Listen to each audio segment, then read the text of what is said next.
Bienvenue à votre émission Les Actualités prophétiques. Bien, encore une fois, nous voyageons en Israël et cette fois-ci, nous allons nous rendre sur le sommet du mont Scopus. C'est rare que nous avons l'occasion d'amener un groupe sur le sommet du mont Scopus parce que nous nous tenons habituellement beaucoup plus sur la montagne des Oliviers en face de la vieille ville de Jérusalem. Mais de la hauteur du mont Scopus, nous avons également une belle vue sur la ville de Jérusalem. Et c'est là où nous allons nous transporter dans quelques instants et nous allons parler au sujet de ces nouveaux cieux qui seront créés et de la nouvelle terre également que le Seigneur fera après la fin du règne de 1000 ans. Alors, comme on a expliqué dans les émissions précédentes, après le retour du Seigneur Jésus-Christ, il y aura ce grand nettoyage de la planète et beaucoup d'événements qui se produiront durant cette période de prolongation de 75 jours dont le prophète Daniel avait parlé. Après, c'est l'ouverture officielle, si vous voulez, du règne de 1000 ans, où nous allons régner avec le Seigneur Jésus-Christ sur les nations qui repeupleront la terre à ce moment-là. Des villes nouvelles seront construites. Il y aura même des autoroutes qui existeront durant le règne de 1000 ans, puisque le prophète Ésaïe parle particulièrement d'une autoroute qui partira de l'Égypte, traversera Israël et se rendra jusqu'en Assyrie. Donc, il y aura des autoroutes, il y aura des villes, la vie va continuer, mais sans les problèmes que nous voyons aujourd'hui. Il n'y aura plus de mal, il n'y aura plus de péché, il n'y aura plus de catastrophes, il n'y aura plus de maladies, il n'y aura plus de malfaiteurs. Ce sera un paradis terrestre comme Dieu l'avait créé au tout début.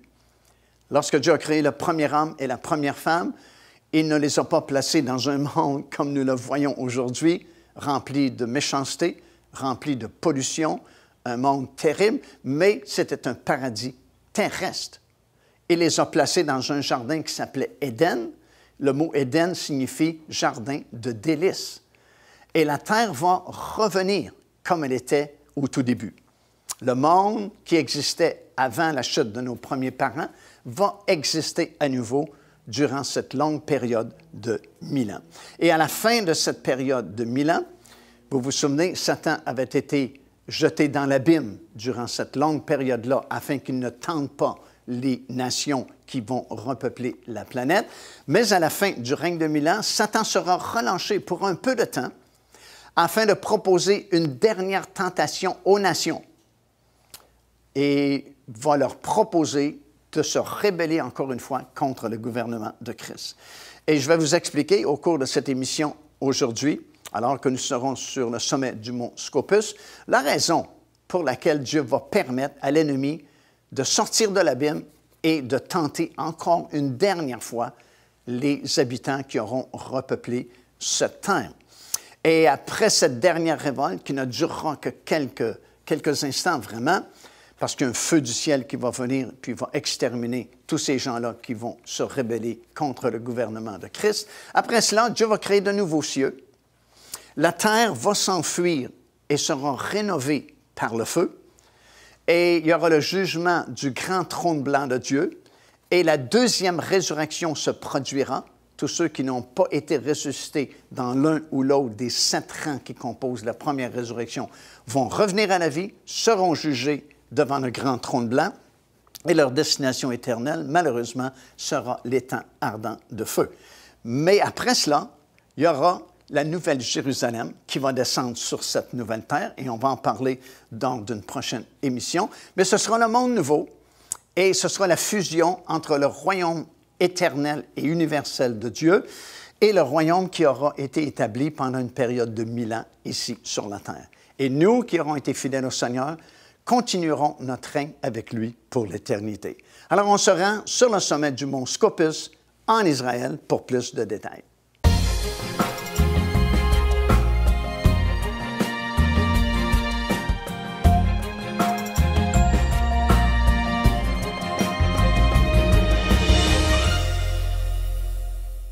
Nous lisons dans le livre de l'Apocalypse, c'est dans le chapitre 20 et au 7e verset, qu'à la fin du règne de 1000 ans, le diable et tous ses démons seront relâchés de leur prison, parce qu'on se souvient qu'avant le règne de 1000 ans, le diable a été précipité dans l'abîme avec tous ses démons. Ils ont été enchaînés durant la longue période de 1000 ans afin que justement il n'y ait plus de tentation. Et c'est la raison pour laquelle il n'y avait plus de guerre, il n'y avait plus de famine.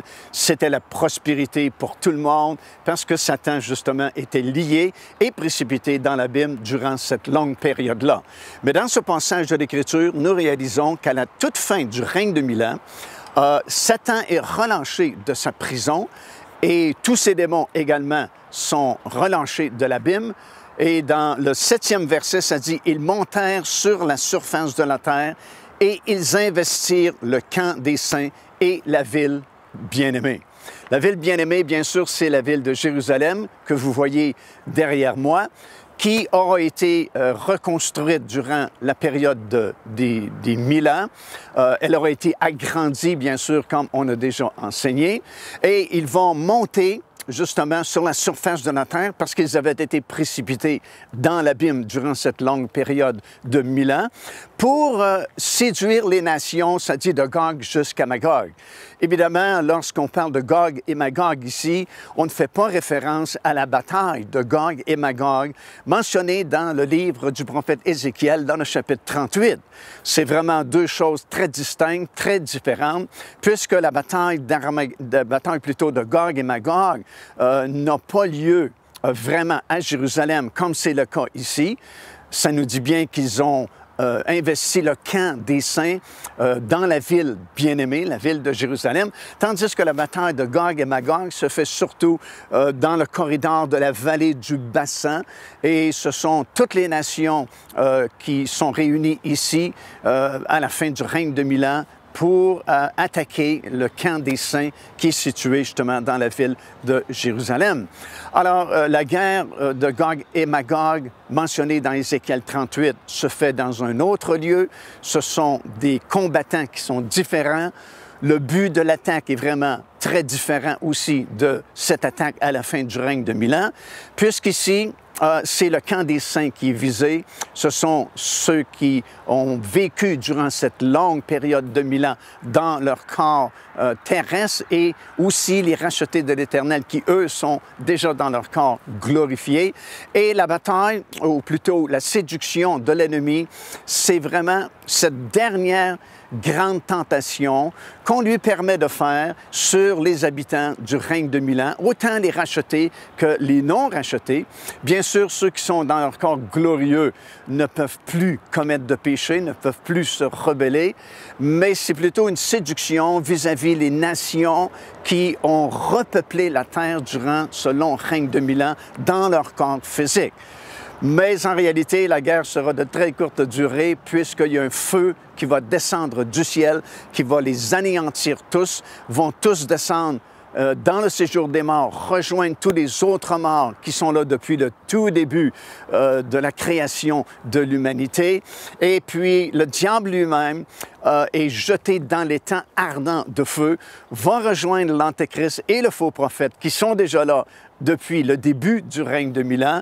On sera débarrassé à tout jamais de ce trio-là, l'Antéchrist, le faux prophète et Satan lui-même, ainsi que tous ses anges déçus et tous ses démons seront dans le lac de feu pour l'éternité. Alors on peut se demander, pourquoi est-ce que Dieu permet une dernière épreuve, une dernière tentation?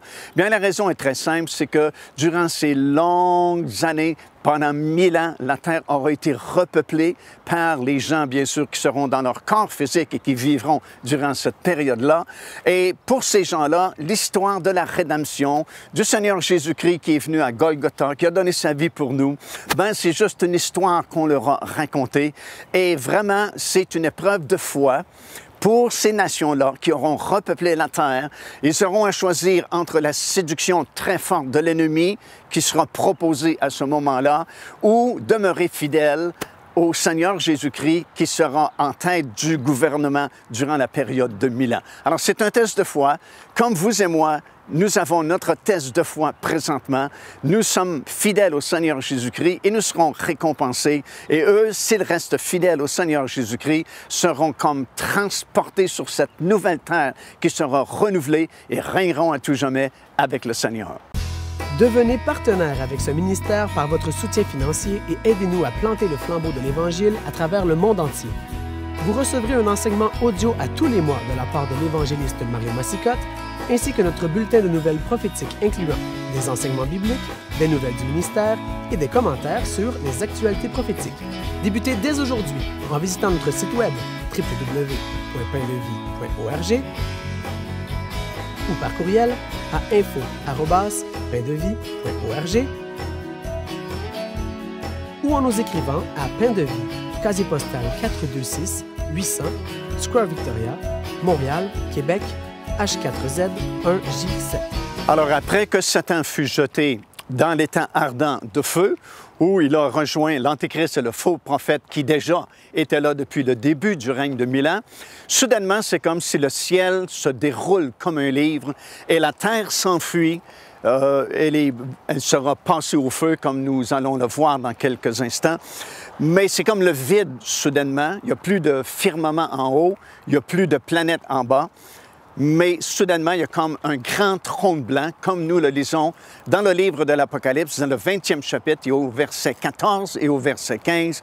Il y a ce grand trône blanc, et c'est le dernier jugement, le jugement de tous les infidèles, de tous les incroyants, de tous ceux qui sont morts et qui étaient dans le séjour des morts. Ils vont revenir à la vie. C'est en fait la deuxième résurrection. Nous savons par la parole du Seigneur qu'il y a deux résurrections. La résurrection des justes et la résurrection des injustes. La résurrection des justes se fait par étapes. En fait, elle a commencé par la résurrection du Seigneur Jésus-Christ, qui est devenue les prémices de la première résurrection, et elle est complétée lorsque les martyrs des 7 années de tribulation revinrent à la vie après le retour du Seigneur Jésus-Christ sur cette terre. Et il y a cette longue période de 1000 ans, le règne de 1000 ans, le millénium, et après le règne de 1000 ans, tous les autres morts, tous ceux qui n'ont pas été ressuscités dans la première résurrection, revinrent à la vie et, selon la parole de Dieu, ils vont comparaître justement devant le jugement du grand trône blanc. Tous les autres morts, ça signifie tous ceux qui ne sont pas sauvés, tous ceux qui sont morts infidèles, tous ceux qui sont morts païens ou non-croyants, qui ont refusé le salut en Jésus-Christ, parce que si quelqu'un était mort juste, il serait inclus dans l'un ou l'autre des nombreux rangs qui composent la première résurrection.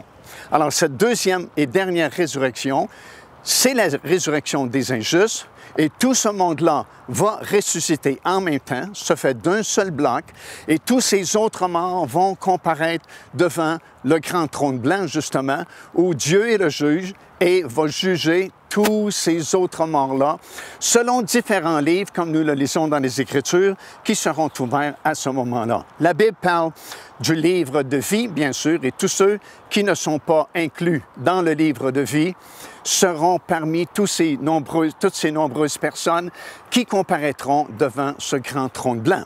Il y a un livre qui s'appelle le livre qui contient toutes les actions secrètes des hommes. C'est dans Romains chapitre 2 et le verset 16, et chaque mauvaise action sera jugée à ce moment-là.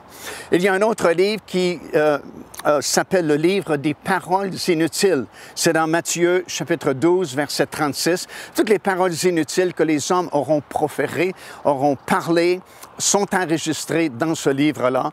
Et ce livre sera ouvert et chaque parole inutile qui aura été mentionnée, qui aura été faite, sera jugée à ce moment-là.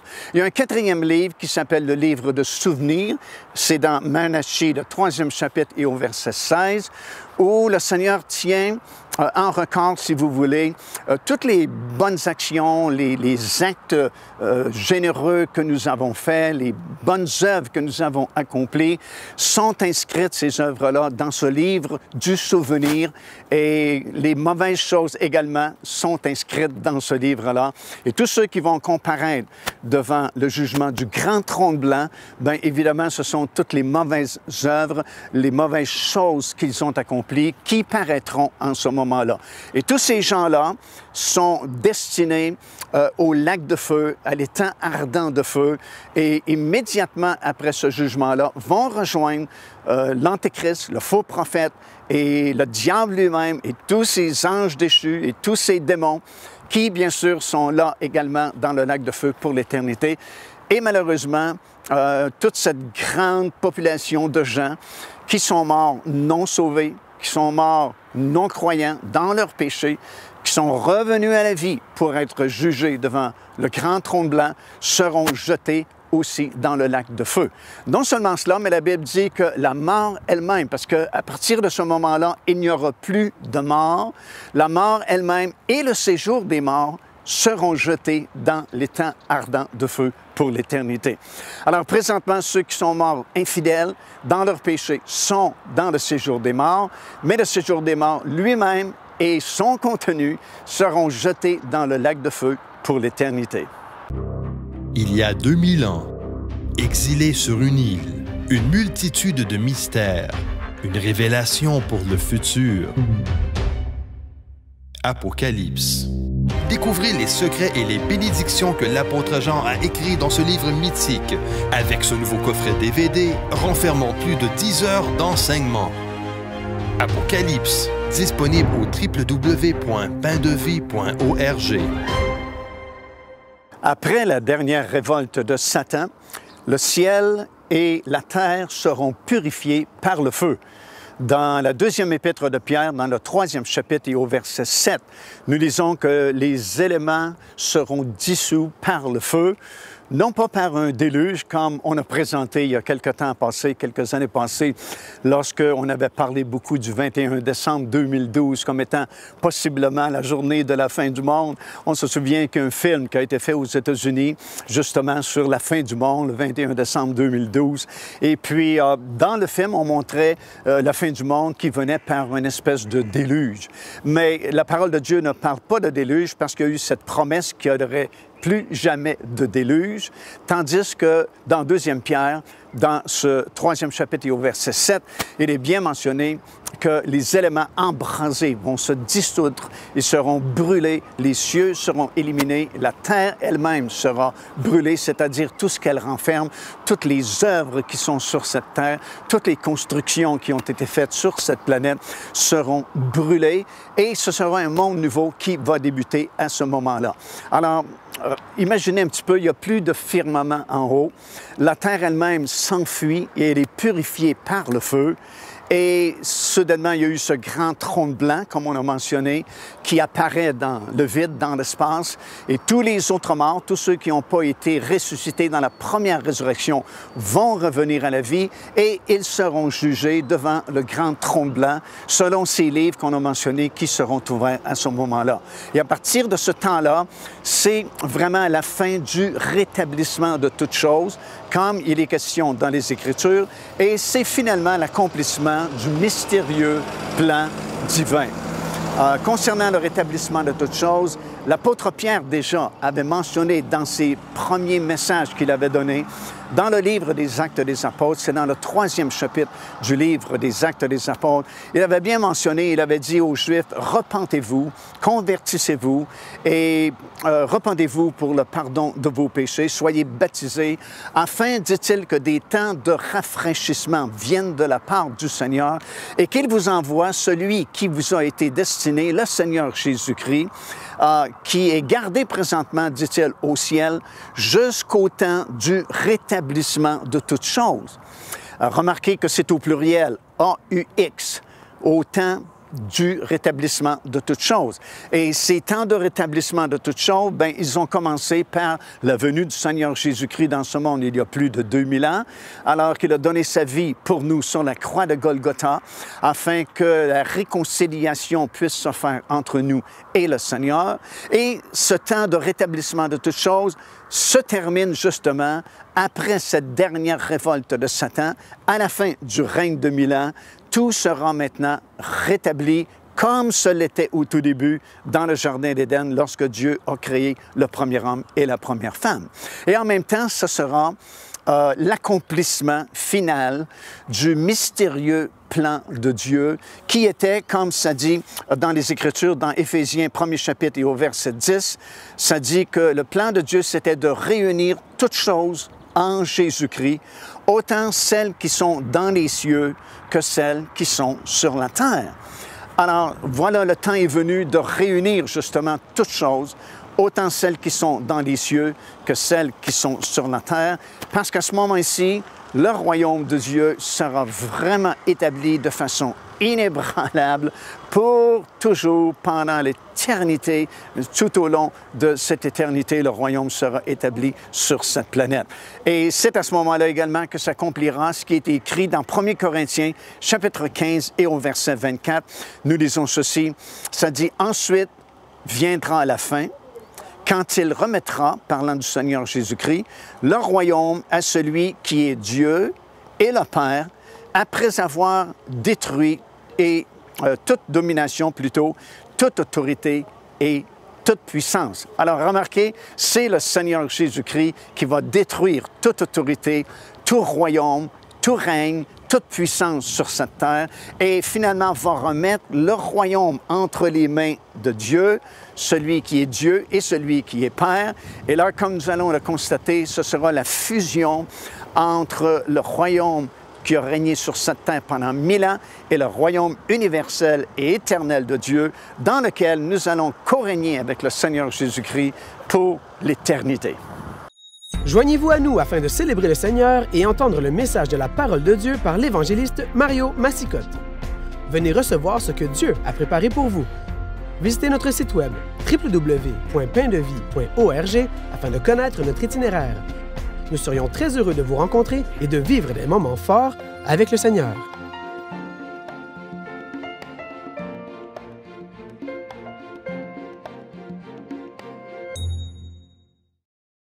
Alors, il y a quand même beaucoup d'événements qui se sont déroulés. Premièrement, c'était la fin du règne de 1000 ans. Et à ce moment-là, Satan, comme nous l'avons vu, a été relâché de sa prison avec tous ses démons.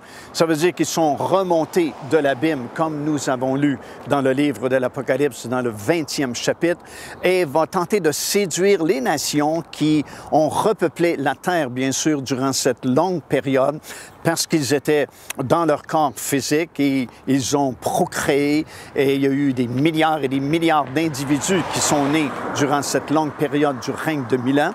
Alors Satan va tenter une dernière fois de séduire ces nations-là, va tenter justement d'établir, lui, son royaume pour remplacer le royaume du Seigneur Jésus-Christ qui a été établi sur la planète durant cette période-là. Et c'est à ce moment-là, comme nous avons vu, qu'il y a un feu qui est descendu du ciel et va vraiment précipiter Satan, ses démons, dans le lac de feu, l'étang ardent de feu, là où ils vont rejoindre l'Antéchrist et le faux prophète qui y était déjà depuis le début du millénium. Et tout de suite après, il y a eu ce grand événement qui s'est produit alors que le ciel s'est déroulé comme un livre et que la terre elle-même a été consumée, ou du moins ses œuvres ont été brûlées par le feu. Et le ciel a disparu, il y a eu le grand trône blanc qui soudainement est apparu dans le vide, si vous voulez, dans l'espace, parce qu'il n'y a plus de firmament en haut et il n'y a plus de terre ici-bas parce qu'elle s'est enfuie justement afin d'être rénovée par le feu. Et comme nous l'avons enseigné, tous les autres morts, tous ceux qui sont morts depuis le tout début de l'histoire de l'humanité jusqu'à ce moment-là et qui n'étaient pas sauvés, qui n'avaient pas accepté le salut en Jésus-Christ ou qui étaient morts comme injustes, si vous voulez, vont revenir à la vie et ils seront jugés devant le grand trône blanc. Et malheureusement, leur destination finale, c'est l'étang ardent de feu. Ils vont aller rejoindre ces tristes personnages qui déjà sont là dans cet étang de feu-là. Et après ça, ça dit ici dans Apocalypse chapitre 21 et au premier verset, « Puis je vis un nouveau ciel et une nouvelle terre, car le premier ciel et la première terre avaient disparu et la mer n'était plus. » Alors, Jean a vu le ciel se dérouler comme un livre, il a vu la terre s'enfuir afin d'être rénovée, purifiée par le feu, mais voilà qu'il voit la création d'un nouveau ciel et il y a vraiment maintenant une nouvelle terre aussi. Maintenant, c'est la même terre, c'est le même globe, si vous voulez, qui a été purifié par le feu et qui réapparaît, sans doute sous une forme différente, sûrement plus grande qu'elle ne l'est présentement, mais c'est la même terre, c'est le même globe, parce que dans Ecclésiaste, 1er chapitre et au verset 4, nous lisons ceci, « Une génération s'en va, une autre vient, mais la terre subsiste toujours. » Et il y a plusieurs autres versets dans la parole du Seigneur qui confirment justement, qui appuient ce verset-là et qui nous affirment que la terre a été faite pour durer éternellement. Dans le psaume 10 et au verset 5, nous lisons ceci, « Tu as établi la terre sur ses fondements et elle ne sera jamais ébranlée. » Également dans le psaume 78 et au verset 69, ça dit ceci, « Et il bâtit son sanctuaire comme les lieux élevés, comme la terre qu'il a fondée pour toujours. » Alors, selon ce passage de l'Écriture, la terre a été fondée pour toujours. Également dans le psaume 102 et au verset 27, ça dit ceci, « Tu les changeras comme un habit et ils seront changés. » Alors, c'est vraiment un changement. La terre ne disparaîtra pas dans le sens qu'elle n'existera plus, mais elle sera renouvelée, elle sera purifiée par le feu et elle réapparaîtra comme le globe, comme la terre que nous avons aujourd'hui, mais comme je mentionnais, sans doute plus grande et nous allons comprendre pourquoi. Puis, dans le deuxième chapitre et dans le 21 chapitre plutôt, dans le deuxième chapitre et au 3e verset, nous lisons ceci, « Jean a vu descendre du nouveau ciel, si vous voulez, la nouvelle Jérusalem, préparée comme une épouse qui s'est parée pour son époux. » Alors là, c'est la ville d'or, la nouvelle Jérusalem, que nous allons vous décrire dans une prochaine émission qui va s'établir sur la terre et qui restera pour toujours. Car Dieu a tant aimé le monde qu'il a donné son Fils unique, afin que quiconque croit en lui ne périsse point, mais qu'il ait la vie éternelle. Téléchargez gratuitement l'enseignement « Le salut, c'est quoi ?» en visitant notre site web www.paindevie.org et recevez la grâce merveilleuse que Dieu vous offre. Ici l'évangéliste Mario Massicotte qui vous invite à vous inscrire à notre lettre de nouvelles électronique. Et pour ce faire, il suffit de visiter notre site web au www.paindevie.org et tout en haut à la droite de votre écran, vous allez voir cet onglet sur lequel vous cliquez et vous vous inscrivez tout simplement. Ça vous permettra de recevoir des nouvelles du ministère de Pain de Vie et en même temps recevoir le bon enseignement de la parole de Dieu. Faites-le donc aujourd'hui même.